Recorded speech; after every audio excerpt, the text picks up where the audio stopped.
छोटी चोंच वाला एकिडना। छोटी चोंच वाला एकिडना ऑस्ट्रेलियाई महाद्वीप में पाया जाने वाला एक अत्यंत ही विचित्र जीव है।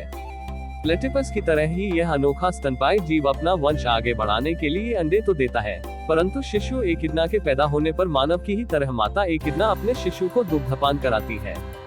मोनोट्रीम नाम के प्राचीन स्तनपायी समूह के मात्र 2 ही सदस्य आज के युग में बचे हुए हैं, एकिडना और प्लेटिपस।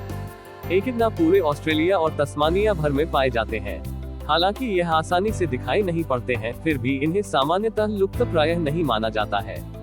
एकिडना कई प्रकार के प्राकृतिक स्थलों पर पाए जाते हैं, खासकर जहां पर चींटियों और दीमकों की बहुतायत हो। मरुस्थलों और पहाड़ियों की चोटियों पर भी यह पाए जा सकते हैं, जहां यह प्रकृति के भीषण रूप से अपनी सुरक्षा के लिए खोहों व दरारों में शरण या शीतकालीन सुषुप्तावस्था की सहायता ले लेते हैं। धीमी गति से चलने वाले इस जीव का सिर बल्ब की भांति गोल और उभरा हुआ होता है। नाक के स्थान पर भोजन इकट्ठा करने के लिए एक लंबा थूथन होता है। इसकी चिपचिपी जीभ थूथन के बाहर 17 सेमी तक लंबी जा सकती है। एकिडना के मुख में दांत नहीं होते हैं और यह चींटियों और दीमकों के आहार पर ही अपना पूरा जीवन व्यतीत करता है।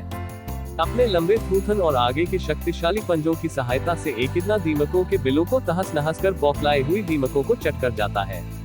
एकिडना का पूरा शरीर तीखे कांटों से घिरा होता है, जिनके बीच की त्वचा में नर्म बाल होते हैं। इसलिए चींटियों या दीमकों के दंश से इसको किसी भी प्रकार का भय नहीं होता है। किसी अन्य प्रकार के खतरे का एहसास होने पर यह अपने कांटों को तीखा कर एक गोले के रूप में घूमकर अपने नर्म उदर को बचाने का प्रयत्न करता है, या फिर अपने उदर को मिट्टी में खोदकर छिपा लेता है, जिससे कि केवल कांटे ही आक्रमणकारी को नजर आए। नर एकिडना के पृष्ठपद पर एक कांटेदार हड्डी होती है, परंतु इसमें विष नहीं होता है। सामान्यतः एकिडना एकांतप्रिय जीव होते हैं, परंतु जुलाई से अगस्त के बीच में अपने जनन काल के समय अपने शरीर से यह ऐसी तीखी गंध छोड़ते हैं जिससे कि विपरीत लिंग के सदस्यों को इनकी उपस्थिति का पता चल जाए।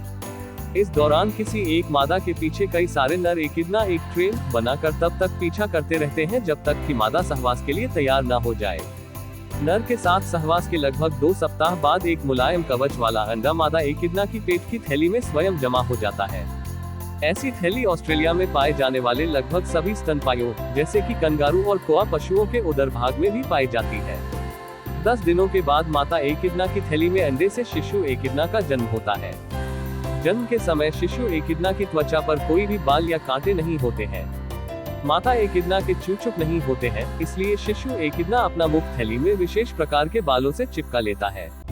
माता की दुग्ध ग्रंथियों से रिसने वाला दूध इन बालों से होकर शिशु के मुख में लगातार पहुंचता रहता है। शिशु एकिडना अत्यंत तीव्र गति से विकसित होता है। अपने जीवन के पहले 45 दिनों में इसका भार जन्म के समय के भार से 500 गुना तक बढ़ सकता है। इस वय में इसके शरीर पर कांटे भी उत्पन्न हो जाते हैं, जिनके कारण माता को इसे अपनी थैली में लेकर विचरण करने में असुविधा महसूस होने लगती है। इस कारण माता अपने शिशु को किसी चट्टान की दरार या खोह में छिपा देती है और प्रत्येक 5-6 दिनों में दुग्धपान कराने के लिए लौटकर आती रहती है। यह कार्यक्रम करीब 6 महीनों तक चलता रहता है। डिंगो ऑस्ट्रेलिया में पाए जाने वाले जंगली कुत्ते और सियार एकिडना के प्राकृतिक भक्षक शत्रु होते हैं। एक सरकारी प्रयोजन के तहत दक्षिण ऑस्ट्रेलिया का कंगारू द्वीप भक्षक पशुओं से मुक्त कर दिया गया है, इसलिए इस द्वीप पर एकिडनाओं और अन्य पशुओं की भरमार पाई जाती है।